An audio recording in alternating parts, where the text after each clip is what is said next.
Ladies and gentlemen, you are now listening to the Talking Nonsense About Impact Wrestling podcast. Cross the line in 3, 2, 1. What is going on, my Impact Wrestling fam? Welcome to episode 138 of the Talking Nonsense About Impact Wrestling podcast. My name is Geoff, and we got a mixed bag for you today, guys. Some really cool stuff from Impact. Got to touch on the episode that was Impact on Access TV. We have Power Rankings again, which is awesome. We're going to run down Rebellion. I'll give you my predictions. Obviously, the show will be before we have another episode. And then I'm going to hit a couple things when it comes to free agency, what I expect from Impact or where they're headed, and then a couple topics is in regards to that, from Brian Cage to Drew Galloway, McIntyre, and Jay White as well, ultimately ending up in AEW. So a lot of fun stuff to talk about, guys, but also if you rocked with us last week, you know the shtick. If you want to go back and check it to hear what I had to say, I'll try to touch on it later as well, give you guys some updates if we have some time. But this will be the last weekly episode of this show for the foreseeable future. Once again, time is but a window. I will be back. But in the meantime, we're going to rock it, have fun here, and then I'll be back on the 23rd for Rebellion Super Show, where we'll run down Rebellion, the impact that was afterwards, and just talk about the state of Impact in general, including the roster, and so on and so on. But before we get into any more of that, I want to say, of course, Happy Easter to those who celebrate.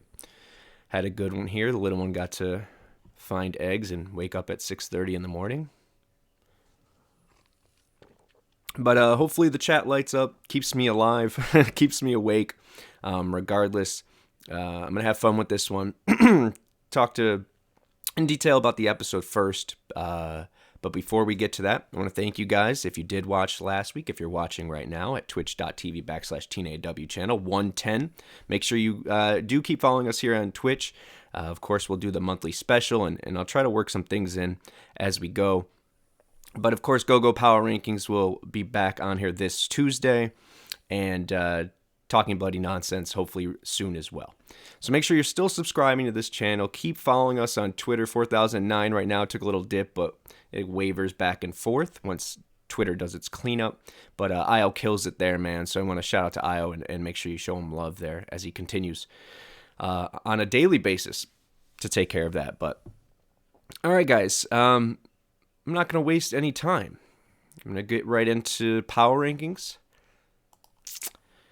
As I said, Datala, Bert, and Lucha will be back this Tuesday to talk the Power Rankings right here. Let's watch them and go from there.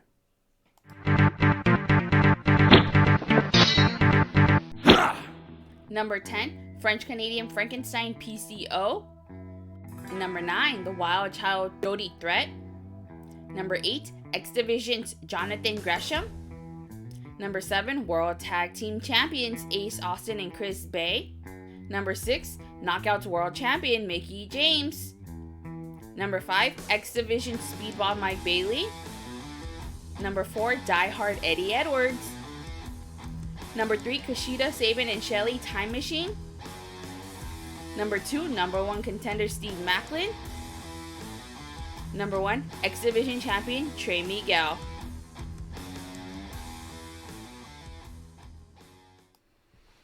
All right, what did you guys think? Thumbs up, thumbs down on the Power Rankings. Either way, you can hear what they have to think this Tuesday in GoGo Power Rankings. And also, if you want to make a difference, write us at BertMacklin11 on Twitter or at TNAIWChannel. Literally, you get in there, you leave your top 10 between Thursday and Sunday at noon Eastern. Call it a day. And you get to see the results. So make a difference if you don't like what you saw. But as far as me, man, it's really cool to see Trey back at number 1. I think he was one time before, if I'm not mistaken. Good to see Eddie on there. Really stacked up and down 1 through 10. And this episode made it hard to vote. I, in fact, did not vote. Let the Power Rankings Committee do their thing. And thought they did a really good job, man. So check it out if you want to be part of it.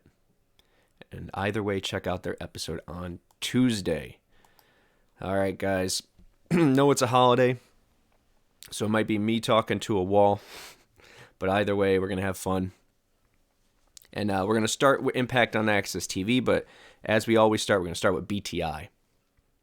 BTI, I always say the same thing, guys. If you're an avid watcher, I understand the redundancy of the show. But as far as that last 15, at the very least, that last 20, the Iceman Intel gives you a little nugget for what's to come.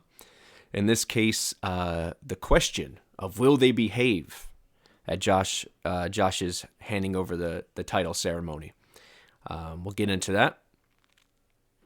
And then we go to the match, which I'm so happy. I know last week was a mix. We had the Vegas crowd, we had the Windsor crowd, but this was the Windsor crowd, man. And to be honest, if they're gonna stick in one place, if shit hits the fan, God forbid, knock on wood, Windsor is a damn fine place to stake your claim, to put that flag in and make that an impact zone, because this crowd knows the product, into the product, and elevates the product, which for me, it's not about the crowd per se, but when they're on and they're not trying to make themselves the stars, but they're also not just sitting on their hands, I love it. And this was a great crowd. And for here, we're going to start this off on BTI. Shira and Singh, Champagne Singh and Shira. By the way, if they're going to flaunt their money, got to get Shira some pants where the vinyl was still on there. Jesus. But little thing. Critical Sting, what's up, buddy? Pleasure as always. Windsor is the crowd you want when you recommend the show to somebody. yeah, definitely elevates the characters and the segments when the crowd is into it as much as Windsor is. Obviously a little bit bigger crowd than we're used to, or at least it looks like it, how it's positioned. The hard cam helps out a lot. And then if it's if it's a mic thing or it's just the crowd in general, they got to be happy with the result of being in Windsor. But they're going to face, Shira and Singh are going to face Heath and Rhino. Heath and Rhino picking up the win after Rhino gets a gore on Shira. So once again, using BTI to develop some tag teams. We'll talk about the tag division in just a bit. And definitely after Rebellion, after I review Rebellion on the 23rd, I'd like to look at the roster and the depth charts like we used to do with the Impact Zone. So we'll talk about that more in depth. But good to see more tag teams at least getting some play. Next up, Josh's video package. And if you questioned his injury, like some other tinfoil hatters out there, no. The pictures told the tale. Obviously, there was an injury at some point. I'll say that. I'll split hair there. But yeah, definitely serious business, graphic stuff. Glad they blurred it out. But damn, really drives home the Josh has to give up the title thing at the end. So a necessary component.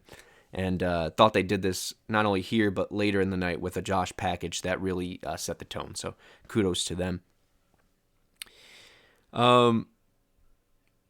What note is that? I have like one little word there, like, oh, Windsor hard cam. Okay, and logo.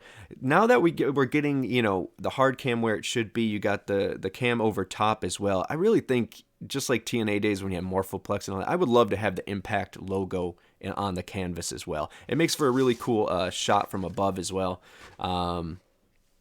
Anyways, little note.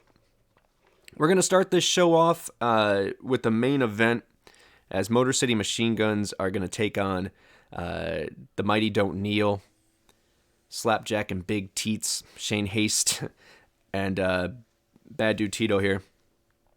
At first, you both coming out to a pop, but TMDK going straight into heel work, and MCMG, Motor City Machine Guns, are going to pick up the win here. Great match to start off the show. TMDK looked great, man. Looked like such a cool throwback to so many tag teams of the past. Varsity Club comes to mind. Just really cool stuff from them. But here, taking another L, and Motor City getting the win. Another cool moment as Chris Sabin celebrates his 20th anniversary with Impact, or at least 20 years since. Yeah, 20th. That's still an anniversary if you take time off, right? Anniversary from first match. I actually remember that first match. That was a flop top Saban with the alien trunks and the little green. Cool stuff, man. But Motor City is going to keep the momentum going enough so to right when they get backstage, they're going to run into Bullet Club. And Bullet Club being humble, as always, Ace and Bay. And Motor City's going to take them up on their or call their bluff, if you will. I don't know. It didn't seem like Bullet Club was ducking them, but was saying, hey, you need to keep winning to earn that shot again. And it's going to happen either way, if they earn it or not. I think they do, obviously. Still at the top of their game, beating tag teams TMDK and never looking weak. Still being New Japan Strong Tag Team Champions doesn't hurt the cause. But Ultimate X. We're getting Ultimate X at Rebellion. Motor City Machine Guns versus Ace and Bay. Really cool stuff, man. If you're an old head like myself, the Motor City Machine Guns Ultimate X matches with, or Ultimate X match and table match, or whatever you want to call it, Full Metal Mayhem, with Generation Me pops in the head right away. So you know this is going to be a banger. And for a card for Rebellion, I won't jump too ahead, that some people might have been, oh, is it going to come together or not? This should have been your, okay, yep, I'm paying attention moment. But let's keep moving on. Next, we're gonna go back, and Kenny King is lacing him up, or at least in the locker room. And Eddie Edwards comes in. What's going on, Millard? Happy Easter, buddy. So Eddie's gonna come in, and Eddie's gonna say, hey man, I got PCO tonight.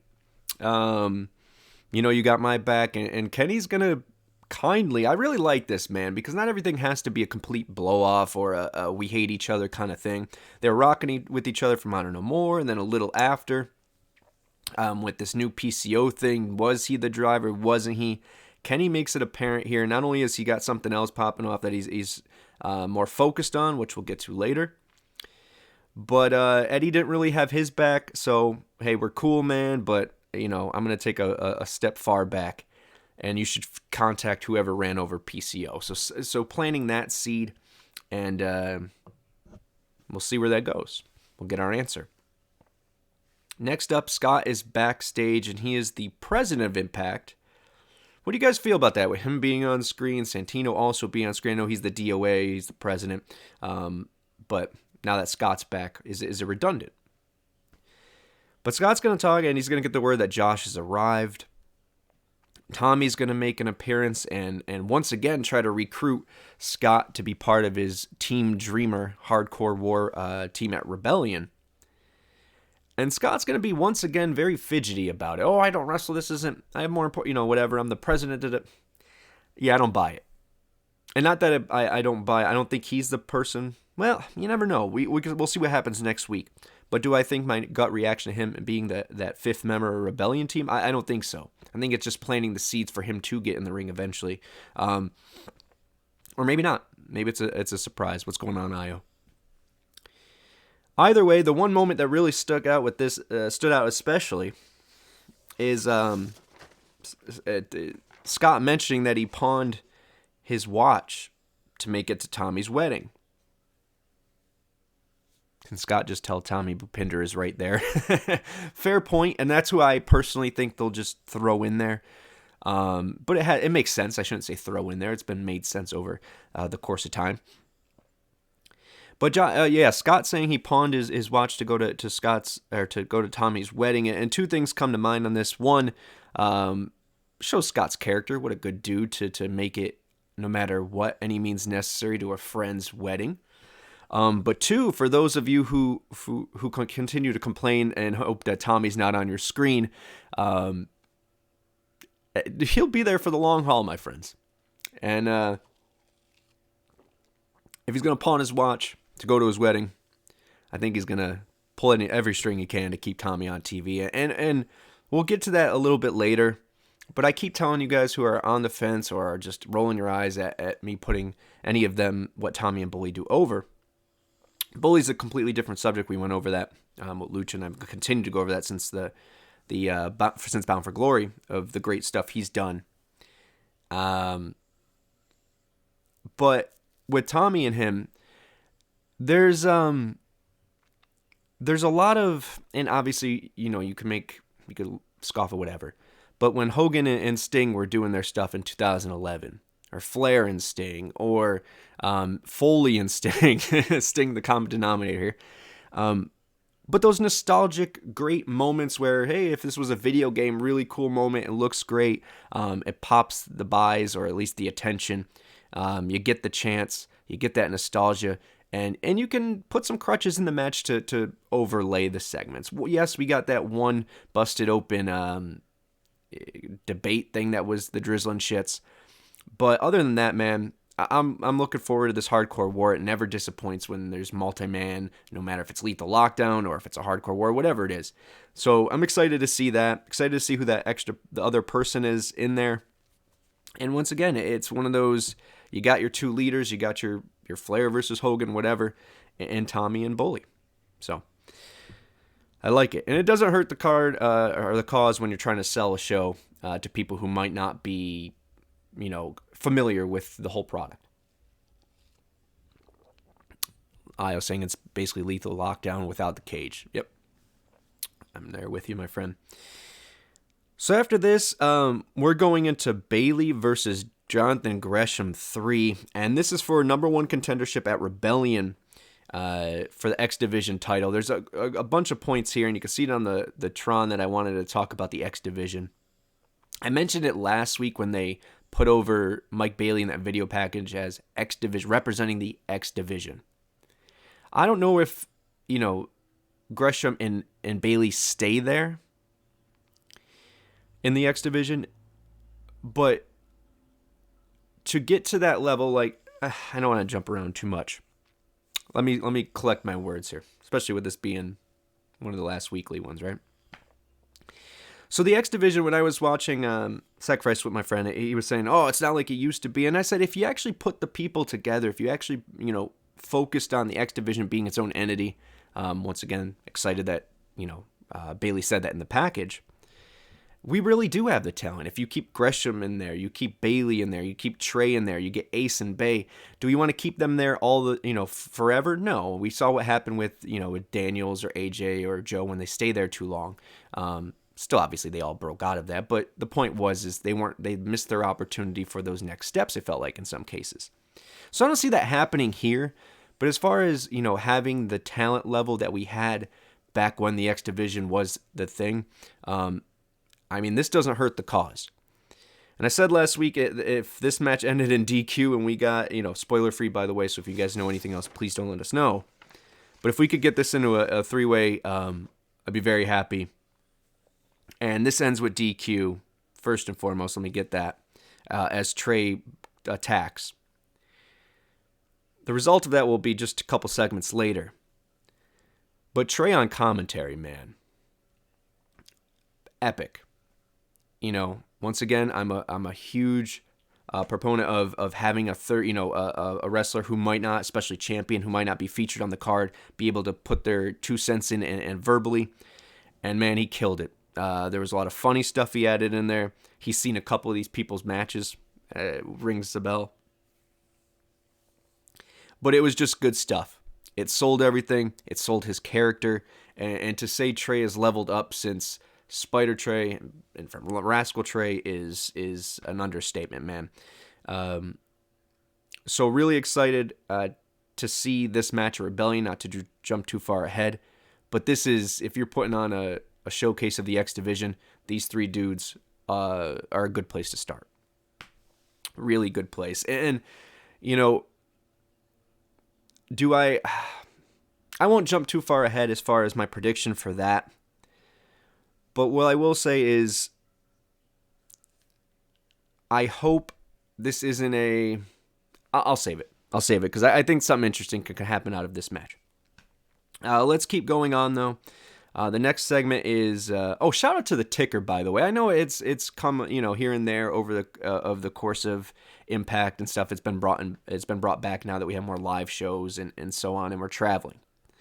But just so reminiscent, this whole episode, from the look from the crowd to the segments and to the ticker and the graphics, very TNA-ish, and then in the good way TNA-ish. Was very happy about it, and also, I know it's these little victories that I like to gloat over, or not gloat, but to celebrate, but we really have to. And we'll talk about more about that with free agency, but to have all these shows pre-booked at different locations and different venues and have marketing and plans, what a turnaround, man. I know it sounds silly, but, what a turnaround.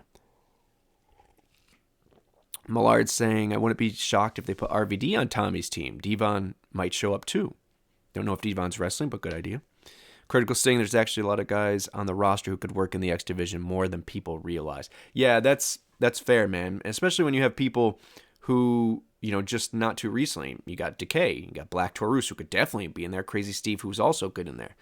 I don't have the roster in front of me, but there's tons of people that could do that. Alan Angels is another guy that could be in there. Kazarian and Swan and all these guys who are, yes, next level for sure. But you go back and look at that X Division. Yes, it had Joe and all them in there, but there were times where Joe would go back and so on and so on. So, yeah, man, it's a good time. And it really feels like Rebellion is going to be the start of the depth building. You're going to really see where these titles are and who their challengers could be or who makes up these divisions. I really feel that way, and we'll get to that. Next up is the design and Sammy. And step 7, or part of it, is about giving up all authority. You know how I feel, guys. This is missing something for me. I like everyone in this shot, of course. I like the idea of I love groups. I love branding. I love things of that nature. But once again, I just don't think the design is it. And that doesn't necessarily need to be their final form. It could still be those 3 dudes. It could still be the design, but in this shtick, it's just not clicking still. But we'll see where it goes. Some interesting stuff coming up for Rebellion with them. Continuing, Santino is backstage, and he's talking to Gresham and Bailey, and this is where we get the news of the Rebellion matchup. But Santino's talking to them, and Dango's going to come in and keeps warning him, you're in danger, and so on. It's funny stuff, man. I know this guy to be taken seriously, to take that next step into, I don't know about X Division, but tag, DMC, wherever he fits. He's going to need a little more serious or whatever streak. Maybe not with tag, but right now, man, I'm enjoying the shit out of this. His timing is impeccable, and he's one of those characters that just like Santino, just elevates these little segments that sometimes we roll our eyes at in wrestling. Oh, we got to book something. We got to make, tell us what's happening so we know what the pay-per-view. It makes these fun, and that's a win. But Trey's going to come in as well, and he's going to try to duck him, but Gresham and Bailey are told that Rebellion will be a 3-way match, elimination style nonetheless. Millard saying, hopefully the 3-way division title match gets some form of the Rascals back. Tread said in interviews pushing for Myron Reed coming in. Yeah, I already got the Myron Reed graphic ready to cross the line. And that's part of my thinking about this X Division stuff, and we'll talk about that. But we're going to get that match. Really excited about that. And Dango's been practicing his jits, so, he's ready to back them up if needed. All right. Next up is the in-ring debut of Jody Threat and Impact, the signed Jody Threat. And as someone who, I'm not that I wasn't anticipating much, I just wasn't anticipating anything, as I admittedly has said. I wasn't familiar with the work. Then there's nuggets of, Josh was her trainer. Okay, go check out a match. Oh, shit. Yeah, Josh very well, you could tell was her trainer. Great wrestling prowess, but obviously one match. So for her to see this, the crowd, or for her to come in, the crowd obviously behind her, her being a Canadian helps the cause. She's going to come in and squash Terra Rising. Terra Rising, by the way, I'm pretty sure is Triple H's first wrestling gimmick. If someone fact check me. But she's going to pick up the win here, showcasing her. And I know we talked about before, maybe it was Luch and I talking about maybe who does Jody come in and join up with. And that doesn't necessarily mean she needs to.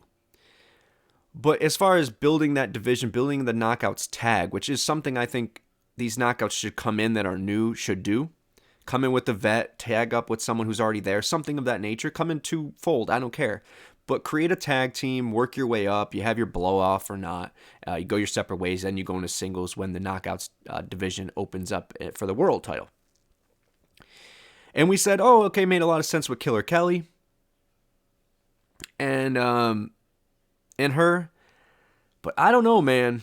And I know Masha's in this hardcore war, and so is Killer Kelly. But wouldn't it be interesting if that carried over and then Jody Threat is a whose partner is she kind of thing? I don't know if that's the route they go.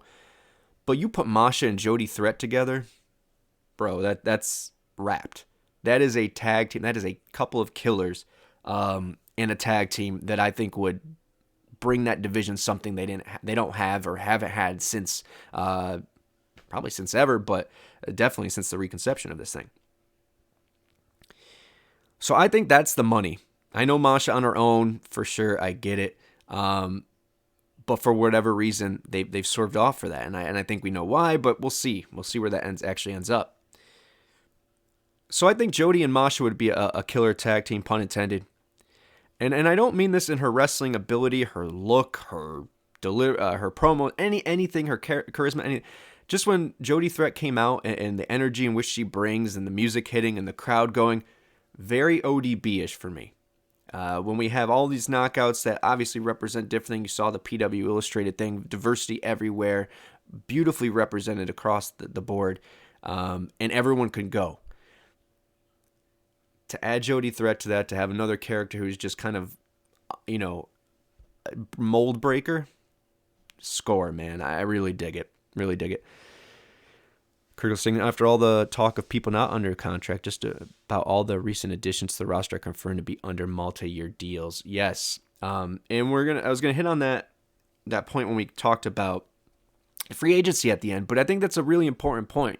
We're getting to a place, are we able to sign a Jay White who's 30 and is looking for that next big deal and is going to be the next big thing most likely in one of the two American companies? Yeah, it'd been nice to have him, but at the same time, we're getting victories, and yes, I know it's small, but pre-booking these places, getting sellouts everywhere we go, locking up talent way before, in Tasha's case, before her, she was even up for extension. Hopefully Deanna's next. Moose hopefully follows, or vice versa, who cares? But it is really cool to start bringing people on there. Kylan King as well, bringing these people in here and knowing you can invest in them because they're not going to be on 70 other shows or gone in a 6-month span. So it is important, and I dig it. Does it affect me per se? Not too much because I'm 86 minutes. I pay attention to Impact. But at the same time, it shows that right step for Impact. Now we're able to lock our people, and now people want to be locked in here. It's really good. It's a really good time. But Jody Threat picks up the win here. We're going to go back, and Santino has been attacked. No mystery here, as he says right away, it's the design. Makes sense as if they're going after the authority or whatever. But President Scott, really pushing that, by the way. I'm President. Interesting. Don't trust him. Don't trust him more. But this is going to set up a Rebellion match where Santino is going to wrestle for the first time in 9 years, was it, if I'm not mistaken? Joe Hendry, himself, and Dango against the design at Rebellion. A match. I expect 2 more matches. We'll talk about that, but, cool to see Santino. That will be fun. And makes the design match at the pay-per-view even more interesting. By the way, I got to mention this because unbiased, transparent, and honest, the lighting in these places, man. I know that's another next step thing, but if we can get that consistent, I know it's hard to light. I get that's a pain in the ass, especially when you're traveling all these places. But if there's a will, there's a way. And if we could just get clear imagery all the time, would be dope. But anyways, I digress. Little nitpick in there. Next up, Gia is with Tasha Steelz, and Tasha's talking about she took a break and it was good for her, da-da-da-da. Don't know where she's going just yet or what her next stop's going to be, but we're going to find out quickly that at least the next, the next stop, because we find out they're going to wrestle next week, is Giselle. So Giselle versus Tasha next week. Also interesting, the talk of the numbers game. Obviously, it's apparent. Giselle has her entourage, if you will. You got Savannah Evans, formerly Tasha's backup. You got Jay Vidal. So the numbers game, Tasha doesn't seem too scared. Obviously, not going to be Kiera. But does she have some, something up her sleeve? Or is this just a one-time thing? Once again, spoiler-free, I don't know if anything happens beforehand. But I would expect in some capacity this match to continue, if not on the countdown, then on the main card. But we'll see. Or the feud, at least. Next up, what are we hitting, guys? We are... Oh yeah. The 6-man tag. We're getting Bully Ray and the Good Hands. The Good Hands, they are not, by the way. Bully was on the ramp putting his fists out for them to knuck up. And they missed their spot. Anywho. Yeah. Nerd. But I want to give a shout out to John Schuyler, man. I think one of you mentioned Schuyler. At least he gives Schuyler and Hotch as IO a pay-per-view slot. Yeah, man. Once again, what were the Good Hands doing prior? It gets Jason Hotch something to do from being a gut check winner on a weekly basis for the most part. It gets Hotch, gives Schuyler, who was on the roster but not on the roster and kind of floundering when he was just kind of doing matches. So it gets them on there and obviously grateful, man. Schuyler putting out that tweet, obviously tongue in cheek a little bit, I guess, in character, but still, man, these are the kind of people you want on your roster.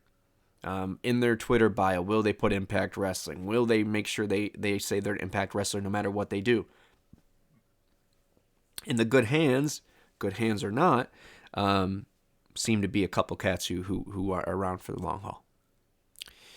Millard saying, I thought Big Swole would have come in by now, had some sort of interaction with Tasha. That'd be interesting. Would even the odds make sense? I'm not really fond of her wrestling game, per se.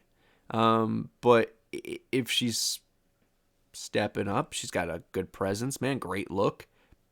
She can make money, at least in my eyes. So what's that matter? But anyways. So Dreamer, Yuya, Uemura, and Darren McCarty here are going to pick up the win. Darren McCarty getting the pin on Hotch, nonetheless. I will say this was a fun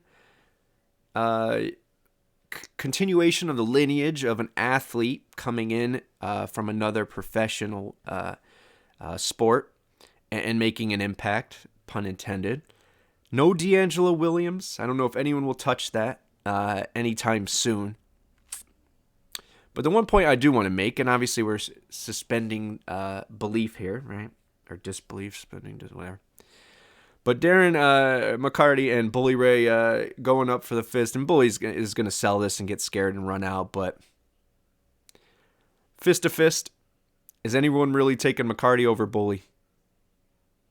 I mean, I know it's wrestling, and this is not a gripe, but this is something I was like, all right, good on you, Bully. But yeah. So Dreamer, you and McCarty winning here it doesn't have an effect on Hardcore War. We'll get that next week. Well, actually, we could touch on that because this just doesn't just finish with the win here. You're gonna get a bunch of. Why do I have stunner? Did Darren McCarty win with a stunner? Is that why?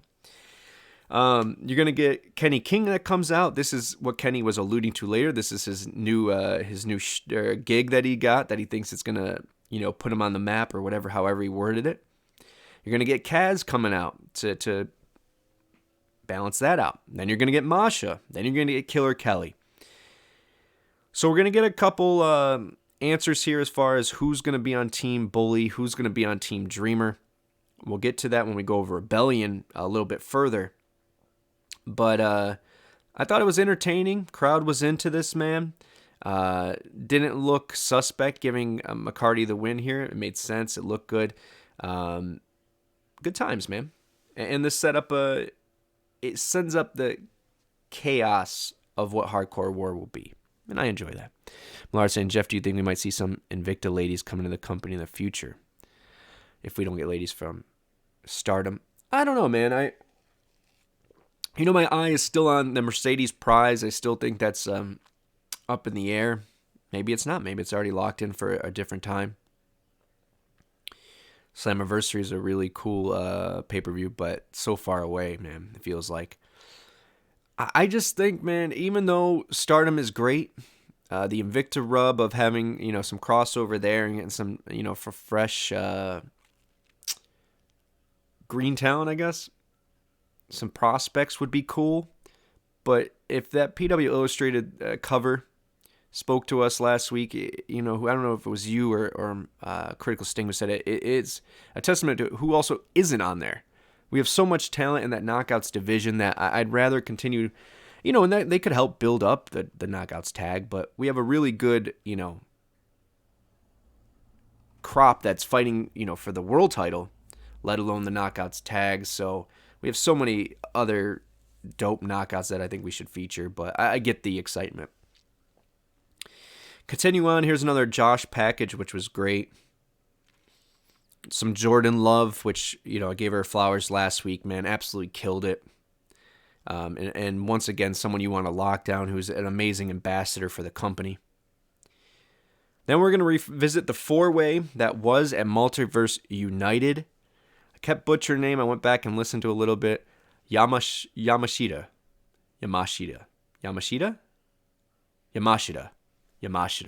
I think that's it.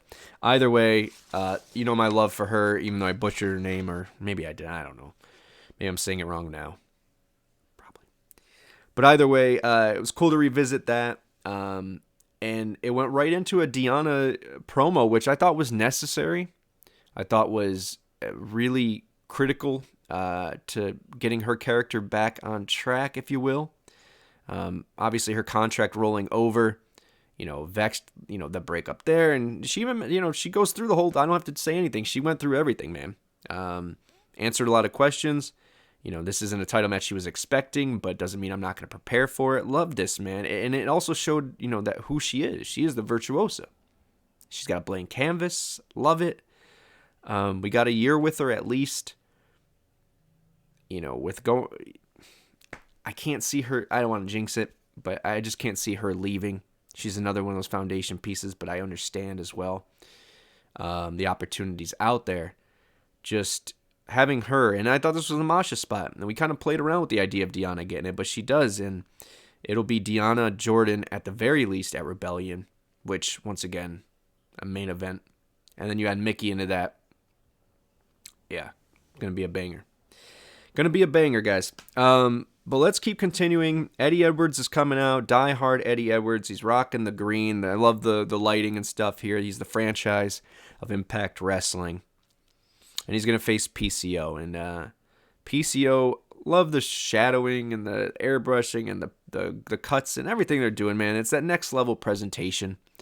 I mentioned the thing with him needing that monster's ball. I don't want to say crutch because, talented dude. In this match, they didn't need one at all for the most part. I mean, obviously, Lish comes out. But this was a hard-hitting banger of a match. I really enjoyed it. And Eddie Edwards is going to pick up the win after the ref gets knocked out. Lish is the driver, revealed driver, it seems. She turns heel, I guess. But I love the imagery of her and Eddie together. It just feels like Tommy and Beulah, or Sandman and Woman, or insert Francine and Shane. Like, one of those, like, throwback it helps with the kendo stick, of course. But one of those throwback tandems. So I really dig that with Lish finally, locking up with Eddie here. Do I think this was the original call? I don't think so. Do I think the reveal would have happened here? No. Do I think it would have played out and maybe showed its face as Sacrifice? If not, definitely Rebellion. Yeah, I think at the end of the day, and I could be completely wrong, but I think Davey Richards was the end game here. He retired and then unretired. I don't know what's going on with him. Obviously, there's other things outside of wrestling that I hope it gets settled and squared away, and he gets to the bottom of it or whatever. All parties are happy and we move on. So I don't know if I'm advocating for that, but it just feels what was supposed to happen. It feels like what should happen by this time. His contract was running up. The Wolves coming back together, American Wolves nonetheless, would be really cool. And at this point in their career, it would just be that third tag team who, there's tons and we'll go over them that could come up, but Motor City, Bullet Club, Wolves. That would have been dope. I digress. So, but Lish and Eddie here, great pairing. Love it. And I want them to use this. She is his, what is it, Die Hard and Ride or Die? So Ride or Die Hard. I like Ride or Die Hard. They could be, she's his Ride or Die Hard. All right, anyways. PCO is going to eventually he's chasing cars. He's chasing them down the street as they book, Eddie and Lish book it. So this isn't the end of that. We're going to play around with that when we talk about Rebellion. I'm going to keep continue here, Matt, going to Matt and Tom. Shout out to the people behind Matt and Tom, because not only is the Windsor crowd hype, the Windsor crowd is dressed. I saw a Bailey shirt back there. I saw the new PCO shirt back there, man. Everyone rocking and representing something new of impact and from that merch stand. So nothing but respect and love to those who not only showed up, came to play, and then dressed in the part, man. Dig it. Millard saying, in favor of anything that gets Lish on my TV more. Cool. I agree 100% that Davey was coming in until he screwed it up. Yeah, and once again, I'm not going to make any judgment. We weren't there. I don't know the situation. Not going to make anything okay or make anyone villainized when I'm not in those walls. But we'll see how it plays out, and hopefully it's not the case. Because, yeah, no bueno. So Matt and Tom are obviously going to kick it to New Japan, but before we get to that and Kevin Kelly, we announced the match is Giselle versus Tasha next week. We have Mickey making her final decision. I'm going with, obviously wasn't there, but I'm going with the three-way it looks like. We're going to get Taylor Wilde versus Jessica, I don't know, Havoc, but Jessica, and a precursor to the match that will get a Rebellion, them announcing that as well. The Coven versus Death Dolls. I'm okay with it because, once again, we'll get to it. The Design versus Hendry and Dango? Callahan and Angels versus Hendry and Dango next week. The buddies tag teaming there again. And then King versus Kaz, and the winner here gets the leg up at Hardcore War. So gets to come out first, or have the advantage, right? So come out first. All right, so stacked show next week before Rebellion. And we're going to go to the main event. Main event. I don't even know. Jesus, guys. Long day. The main event storyline. That's what we're going to go with. This is obviously Josh turning in his belt. They did a great job of setting the tone throughout with those video packages, mentioning Josh as well, making it feel important. And as it was, the longest reigning champion in history, the best championship reign in history, is ended due to injury. Now Macklin joins Kushida and Scott. Scott's going to, say his business, and then Josh will come out. Josh, by the way, that beast entrance, that little, the lighting and the sounds and all that stuff. And I know it's been a couple months or a few months, maybe longer, since they started that. But it just makes Josh feel even more important, man. And the man, nonetheless. But he's coming. He's not alone. Jen and Jet are coming as well. Angle, the main event angle. That's what we're going to call it. There we go. And the only way Josh's entrance, by the way, can get better, obviously, well, maybe they play hand in hand. When we up our game, when we redo the ramp, and we bring back our tunnels, okay? We got the money, let's do it. Let's bring back our tunnels. Let's get Josh to come up through the ramp, man. Kurt Angle style. Let's give him the Canadian flag. Let's throw Team Canada together, and let's Josh come back into our lives in Impact Wrestling via the raising, this, I don't know, I'm gonna call it the Ray, the angle lever. Angle stage thing. Anyways. Beyond my nerdiness, this is a really good sell promo, man. Because, obviously this is the shit end of the stick of not getting Josh versus Macklin straight up. And I know we talked about it, but talked about the possibility of, this being a part of the storyline. Obviously, the pictures of the surgery tell a different story. But once again, we don't know when his surgery happened, how long he's been healing, all of that stuff. Maybe it's what they're saying is the truth. Either way, that gives him 6 to 3 weeks to heal. I think that's right in time for Slammiversary. But Josh is going to say his point, man. The crowd's eating this up. good for Josh, no matter if this is, to continue the story or not. It felt like every word was sincere, and the crowd took it as so. Love the love Josh got here. He deserves it. And him mentioning circling the date for Windsor. Oh, that's so cool, man. But yeah, Josh is stating facts. And he goes to hand over the belt, and Jet isn't going to have it, man. Really cool moment here. Obviously planned. You could see Jen, go, it's your cue. But, and then acting surprised. Kudos to her. Always love her on TV, by the way. But it just added that next level of realism, that next edit of drama, because Jet was obviously along for the whole ride, from beginning to winning to then screwed over by Moose to then winning again, from Bully, so everything on and on. Eddie at Bound for Glory, good stuff, man. Now Macklin's gonna get his words in here, and man, I love this. Because this is long term, and I mean it's short term, but still thinking ahead, which Impact does to me, and granted I don't watch everything, but better than most it seems. Macklin tapped out really quickly at Sacrifice. I said the whole time, and I still believe this, especially with Tom saying it saying it during the main event. Did he tap for, because, it hurt, I tapped, or did he do it for self-preservation? And Macklin's going to make it very clear here that he did it for self-preservation, because the right answer is he's not an idiot. I love this. Ate it with a spoon, because it's exactly what should happen. He is a guy who's been, we'll say for the lack of Geoff coming up with a better word, stalking Josh Furlong, watching him behind the curtains, monitoring all of his moves, watching his matches, waiting for his time to strike. And even though it's not the exact way he wanted it, meaning Josh versus him mano-a-mano, he now knows the mission is now, mission's still the world title, but it's Kushida. And he's not going to sit in a damn hoverboard log like an idiot in a throwaway match, I mentioned that last week, in just a match that doesn't matter, jeopardize his arm, his health, so he cannot fulfill his mission. It needed to be said. It was beautifully said. I love all of this, all of it. The tapping meant nothing, and I love that was brought home. It was the decision from the get-go. All this, it made him look weak. I don't eat any of that.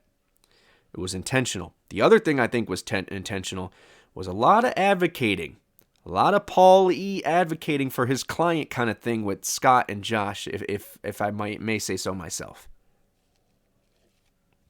Very protective. We know that's his family. I get it. Got it.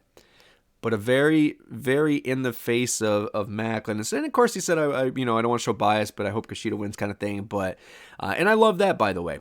Kushida's no slouch. Kushida's going to throw a banger out there. Do I think he has a chance? No. But at the same time, I think they're going to have a great match. And we'll talk about who I think the winner is. But what did you guys think of that episode, especially as it's not a go-home show, but it's driving the, Rebellion home, setting it up. This is one of the weeks where I was in a B- kind of mood for quite a bit. I felt Rebellion was going to be that tip-off point to write the new season of Impact Wrestling going forward. And I still think that to be the case. A little tweaking, obviously, with Josh's injury. But I'm going to give this an A, man. A-. I really dug this. I thought there were some really great matches. Thought there was some good debuts, some good surprises. And really brought home Rebellion. And the crowd from Windsor really helped the case. So I'm going to go with A- here, just to, just not shoot my load, I guess. But what did you guys think? Let us know. I think they're headed in the right direction completely, and I think Rebellion's just going to be that next step to whatever's to come. Now, I don't want to go too far over, too crazy, guys, but I want to talk Rebellion and go down that quickly. Just go through the matches, give my little piece, and I want to hit free agency before we peace out, because I won't see you guys until Rebellion, obviously, or after Rebellion on the 23rd. But continuing with Macklin and Kushida, I think there's a couple ways you could go with this. I think, one, at the end of the day, Macklin winning the title is the prize. Do I think he wins it on his first clear try like he has here, even if Josh was there? I don't think so, man. I thought the screw job was coming. So I don't think they changed that. Do I see this going first and then not making a champion? I don't know about that. I think it's possible. But if this stays in the main event, I expect them fully to name a champion. I think for me, I'd rather have Macklin just win it and we figure it out, let him get his rub, and then when Josh is back, we go from there to continue that storyline and maybe the double turn. But there's something else. There's an X Division title match, and I don't know how you cash it in or how Option C works necessarily. Obviously, Moose, well, that wasn't Option C. That was with the Call Your Shot, so it's a little different. Is Option C a ahead of time thing? I don't know, because we have a three-way match that could play into that as well. I don't necessarily think that has to go hand in hand, but that's another interesting way you could go. Is a Bayley Gresham or Gresham ready for World Championship? Not match, but to be the champion? You make an argument, especially with Bayley, but I think that ruins my master plan of Team Canada, so I'm gonna hold there. I'm gonna say Macklin wins this, and we crown Macklin at the end of the show. We have Grace, Deonna Purrazzo, and Mickey, who I think Mickey's going to be there. I'm going to go Mickey keeping this. And I think this is where we're going to see a heel turn from her. I think they're going to play off the fact that maybe she was actually ducking and diving. Okay. And that she's going to take the easy route here. Maybe not. But at the end of the day, this is going to be a great match. And if it was intentional or not, this is one of those matches that is a positive repercussion of an injury. So, anyways, we got that.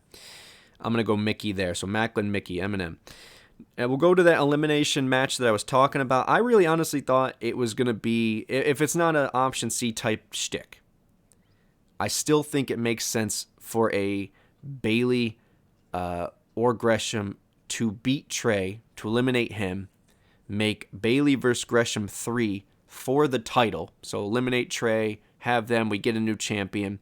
I'm going, I'm going to go Gresham here. And could I see Trey cheating to get out of this? Sure. But I think someone mentioned it up there, or I know they did because we talked about Myron Reed for a second. But I think it's not about needing the belt off Trey or Trey not doing a great job. I already talked about how he's leveled up and then some. I think you could swing Trey into the Filthy Rascals kind of thing. Let him go to that tag division as well, which he still has not won a title there yet. And you give Bayley and Gresham 4, 5, 6, and 7 for that X Division title. I like that idea. Can anything happen? Option C, that's a possibility. Trey keeping it, possibility. Bayley winning, possibility. But I think we get Gresham here, and I think it continues the best of 7 for them. Next is Ultimate X. Make this one short and sweet. I think it's a banger of a match. I hope it opens the card because it just has that Generation Me versus Motor City kind of feel. Helps that 50% of them are in this in this match. But I'm going to go with Bullet Club, Ace and Bay keeping it here, and us just getting a banger of a match. Continuing on to the Coven and Death Dolls. This is the same position. It's interesting. I see the tag division. You got Bullet Club and Motor City Machine Guns. You got Coven and Death Dolls. You got two formidable teams who are going to be that third and fourth team to step up. And we have some, ones that are around, floundering around, doing some things. But I with the Coven and Death Dolls here, not only do I want to see, obviously a good matchup, but these are your two teams going forward. Can we use this as the launching point to add a little story to it and create that third team here? Still waiting on Sue. This would be a great time to return, especially in front of a dope crowd in Toronto. We're still playing with Havoc. We're still playing with James Mitchell. So I see this one being a match, but also a story being told with it, and developing that third team, or at least setting the flame for that. Next, I'm going to go Design versus Henry, Dango, and Santino. Sammy's it looks like he might be part of this match. I don't know. I guess we got to see. Does that mean they add a fourth person? Does that mean Design only has 3? I don't know. But I would imagine...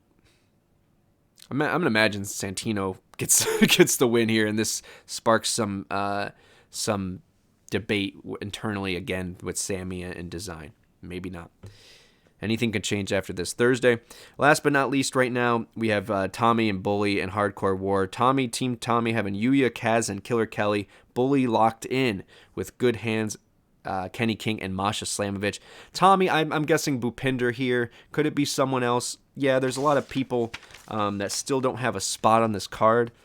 I would say at least two to three more matches coming in are going to happen before it's all said and done. You got PCO and Eddie still lingering around, still stuff going on there. You got Gujar, you got Myers, Decay, some tag teams, Raj Sira, Heath and Rhino, Jody Threat, Moose, Rich, and Tasha all not having a match yet. Giselle as well. So I don't think they fit the Tommy team thing, all of them, but I see a few more matches coming into play here. I think a Tasha and Giselle continuation, a PCO and Eddie continuation, and maybe a tag team thrown in there as well. You guys looking forward to Rebellion? Did this episode help you? Not mine, but theirs. I think it did on all accords for me, at least. Did on all accords. Now, last I want to talk about, let's see, let me read you guys before I... Millard saying James Mitchell brings Sue back for the Undead Realm, having Sue being the one who pulled Taya back into the coffin. Yeah, same page, my friend. I think that's where the story goes completely, especially with Havoc or Jessica seeing, but it was this, I saw it. So, and we never got to hear what she saw. Who would you put her with then? Sue, James Mitchell, and Jessica, who becomes Havoc? Leaving Rosemary without a partner? I don't know. Or do you keep Havoc and Rosemary together and Sue has someone else as well? Either way, we're getting a third tag team finally, I feel like, out of this. So I'm excited. And you bring in the Undead Realm, you bring James Mitchell back, you bring Sue back. You're just force feeding me good shit, man. All right. So this is a shout out to everyone, by the way, that continues to write, reach out, and everything, especially after last week, the announcement there, and just in general as well. Our buddy Chris Letta never fails, always writing us, giving his opinion on his, thinking more talent's coming in soon. Obviously not going to be FTR, they're re-signed, Jay White as well. But towards Slammiversary, we're re-gearing for, like I said, a new season of Impact after Rebellion and so on. I really think that I do see some new people coming in.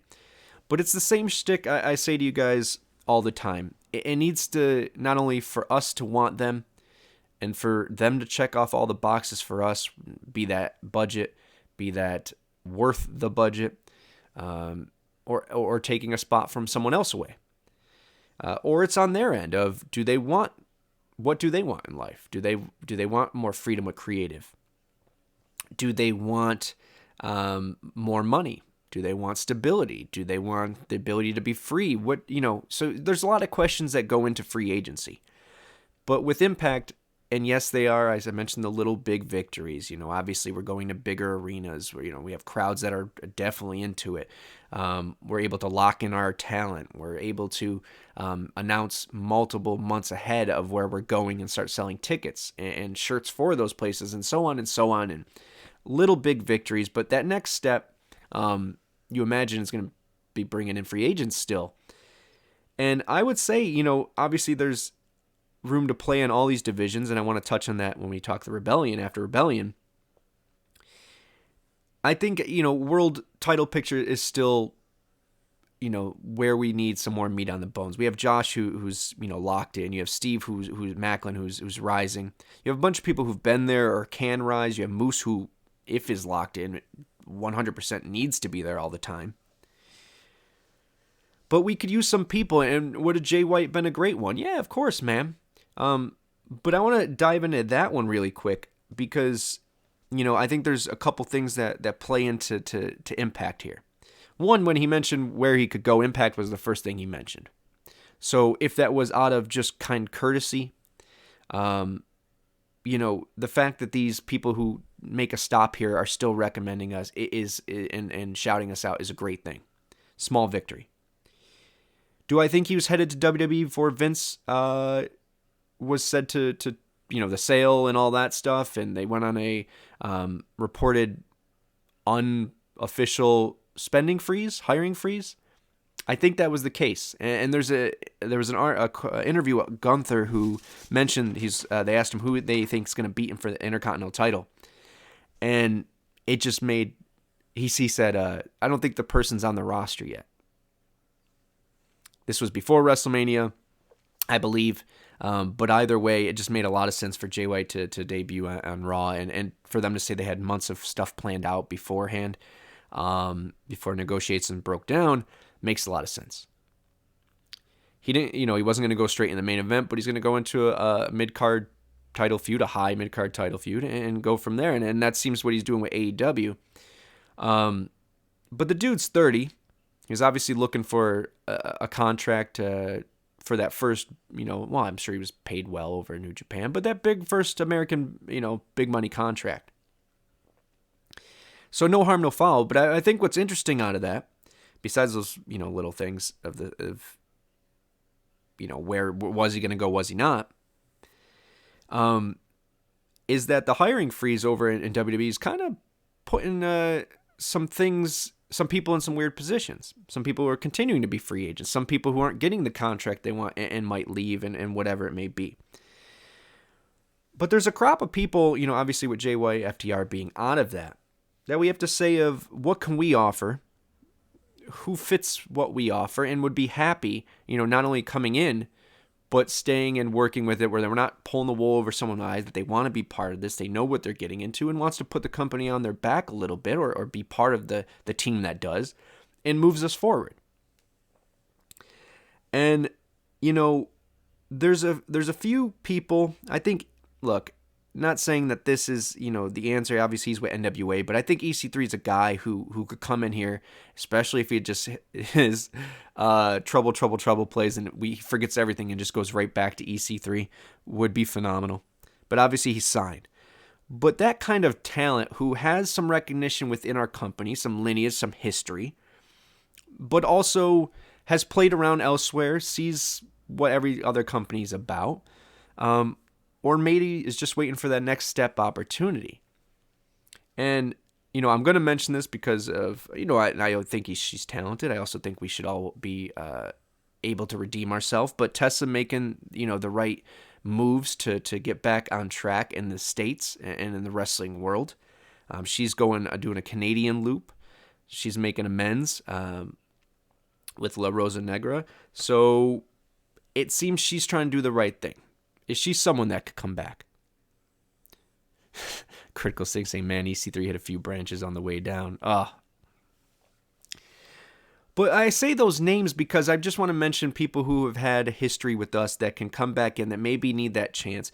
Santana is someone who is always in the back of my mind. Not only because of the injury, I don't know what his contract rolls in. He's still with AEW. I don't know if they're going to roll him in when he's healed. But he was already looking to leave.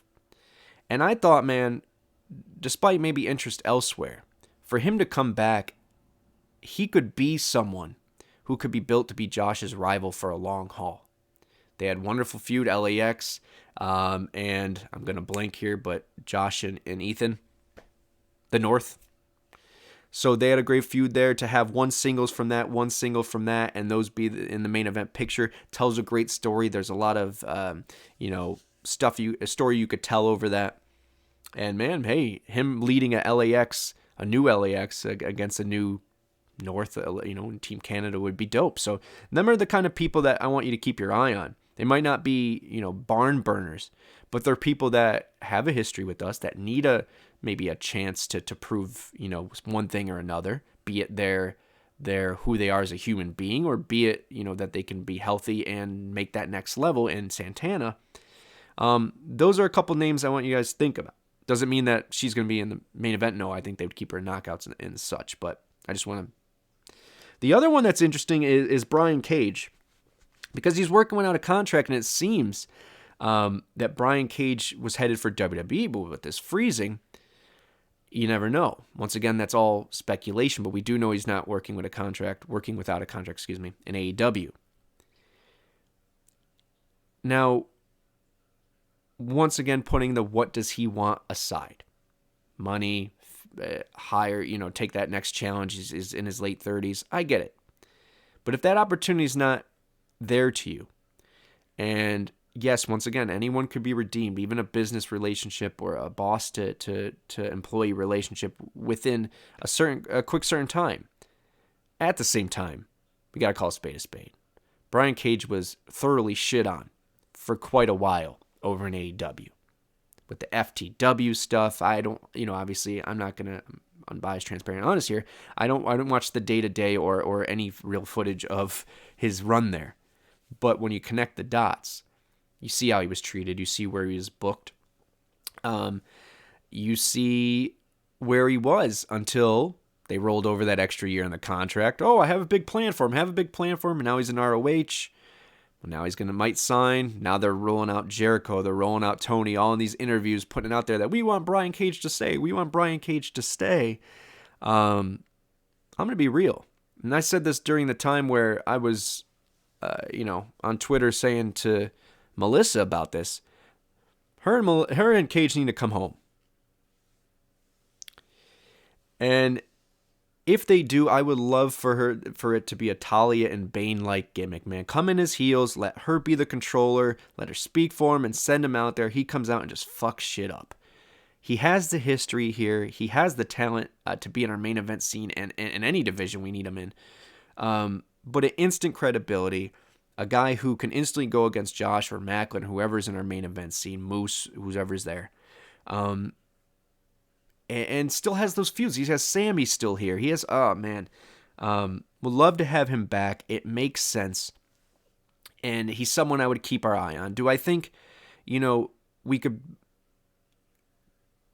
offer him comparable money? No, I'm sure Tony can offer him good money just to sit there and maybe be part of an embassy or whatever thing that they're doing. At the same time, I think it's important for when people to show you their hands, for you to take them at face value. And I think Tony did with Brian. I think Melissa knows Tony did with Brian. Everyone grows, everyone can make their own opinion, but at the end of the day, if the WWE thing isn't a possibility for Brian Cage, he's got to come back to Impact.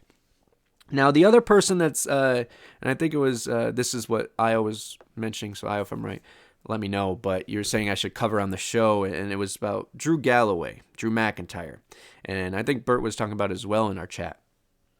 And Drew is someone that you throw the bag at. If we have the bag, if we can make some things work, if we could go to Ed or we could go to whoever's the next higher up after that and say, hey guys, we got this guy who, well, honestly didn't get a contract to when you bought the place fast enough. Was that right? Was it them, right? With Geoff and them, they didn't offer Drew a contract in time. But if we could fix that, and if that was just, water under the bridge, this is a guy you throw the bag at. Still young enough to make an impact, got the look, great ambassador for any company he's part of. And he's someone who can #rise up the fan base. He tried before when, things weren't going the best for us. He took that on, man. He came in here and he was our champion, and then he did the whole thing with Moose in the Grand Championship. So he's been here, man, through even the worst of times and represented this company. To make him on, 1A, 1B to Josh, would be a wonderful place to go. Now, the problem you're gonna, that first comes up is the two complaints he has is money, 1, and creative, 2. Creative we could take care of. Impact will take care of him. I'm sure he'll get a say. They'll plan it out way ahead of time of where they believed him to go. He would be perfect for this company and what it's trying to do, especially if they bring back TNA. Rise up, right? But all that aside, as far as the money thing goes, if that is one of the big key, selling points, I'm sure we can get outbid no matter where else he tries.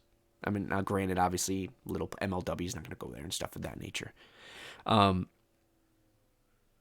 So it's going to come down to what he wants. It's going to come down to what WWE is open to offering and what this new Endeavor company, or if there are going to be changes or not. Depends on what Vince thinks. He was his chosen one, so I'm sure he would throw the bag at him, but maybe not. There's a lot of up in the air in WWE right now. But would I love if his contract ran up and he showed up at Slammiversary unannounced? I mean, who won it? So I want to make it clear that, even though, yes, I throw out things like Mercedes, and yes, I throw out things like now with Galloway, I'm still a realist to where we're at. So are my percentages high? Not really when it comes to this, because it's a little different than Mercedes. Mercedes would only be a couple spots. But if he were to sign, I don't know what my percentage is. What do you guys think? Is there a possibility, as far as can we offer him what he wants, and would he want to come here and, he's made his money even though he wants more. Is the body of work more important than the dollar? And that's what we got to figure out. Or, we got to at least kick the tires on and see. We would be silly not to. The worst he could say is no. So, yeah, I don't know. I could keep going on and on about this, but, as I said, do I think we're always going to hit a home run with, whatever big free agents out there? Not right now. No, still don't think we're in that place, but should we be taking chances, and should we be proud of where we're at and say, hey, man, look, this is what we can offer. Here's our product on top of that. We'll take care of you. I think that's a good place to show up the table. It's a good faith place to start dealing from. So it's good we're there. I don't know if Drew's going to be that one, but there is going to be one. Because as Jay White goes to AEW, as Brian flirts with WWE or whatever, or Drew stays in WWE, or, whoever signs here, there's a lot of places to work. But when you start working there and you're the, 35th person on the depth chart, how much does money mean? How much does all that other means? All that other stuff mean. So either way, if it's big contracts, signings or not, there's going to be some great stuff in the future for Impact Wrestling. Millard said Impact Wrestling, much different company than when he was here. Doesn't hurt to ask. Yeah, I'm in that same boat. If Santana comes back, maybe we can find out what happened to the kid who Eddie Kingston hit with the car. Oh, man.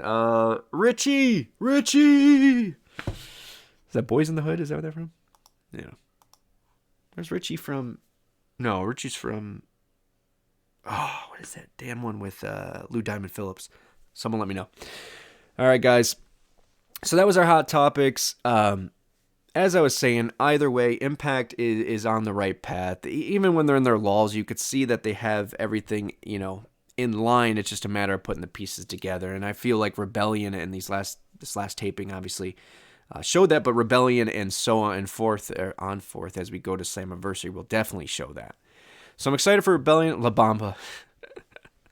I'm excited for Rebellion to talk to you guys on the 23rd about that. If there comes an opportunity where I can talk in between, I would love to, guys. I'm going to wrap this up as much as I want to keep going on because it's bittersweet. I want to thank you guys that are in the chat and listening, watching, however you're digesting this. I really do appreciate you. I thank you. And I will have more updates as it goes. I'm going to have some projects that are going to come out that I want you guys, that I'll let you guys know about. But I have, just want to use this time to thank you. Thank you for rocking with me through all the changes, through all the different things, through doing it by myself to not doing myself and whatever in between. It's been a ride, and it's an experience that I will never I'll never look back and say and forget what got me to my next step. And I'll still be rocking with you guys here. I'll still keep in touch. Friends for life, obviously. Of course, going to see you once a month regardless. Make sure you guys know ahead of time. But I want to, say something to anyone who might be, as I like to say, wasting your time making up your mind. There are so many things out there, guys. So many cool avenues to try to take a chance on your dream or what you want to do in life. That I definitely didn't have when I was younger. And long story short, if some of you guys know, I was in the writing game, screenwriting and stuff of that nature. Got to work on some cool things at a very young age. And to be honest, wasn't ready for it. Went in a different business after that, got out of writing completely, was able to still script doctor and do things of that nature and stand behind camera and work with some friends and some things too. So I've been blessed. But bittersweet of COVID was it gave me the chance to not only start this and get past my fears of talking in front of a camera or talking in general in front of people or two people. And the bittersweet part of that was, obviously that this came along and I was able to connect, to bond, to get over those fears, and help me prepare for getting back into what I want to do. And health has really put that to the forefront of, take a chance on yourself. You never know, when that time is up, but you also don't know when your time has come as far as when it's your time. And I don't mean that in the RIP thing. I mean it in the sense of my time, John Cena, my time, your time is up, my time is here. So I just want to say, guys, there's a lot of negative energy out there. There's a lot of little dick energy out there, no matter what you're going to try to do in life. But take a chance on something. And hopefully, like myself, and finding you guys who have brought that out of me, who have pushed me, who've helped me gain confidence a little bit to do this at least. I love you and I thank you. Millard. Oh man, that's awesome, man. Thank you.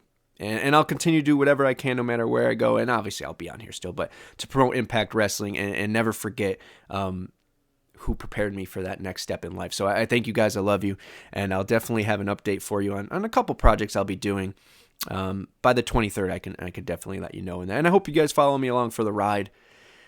Regardless, make sure you like, subscribe, and stick with this channel. There's some great kids still on here, man. GoGoPowerRankings coming back this Tuesday, talking bloody nonsense, hopefully thereafter. But thank you. Keep supporting Impact Wrestling. Keep supporting this channel. Keep supporting Impact Wrestling Podcast in general. Keep growing this community one fan at a time, one friend at a time. Millard, Critical Sting, Io, Chris Letta, everyone, Dan, everyone who reaches out, Gary, Jamie, stay ready. Everybody, you guys are awesome, man. I love you. I thank you. I'll see you on the 23rd. Thank you for coming out. God bless and good night. Bye, everybody.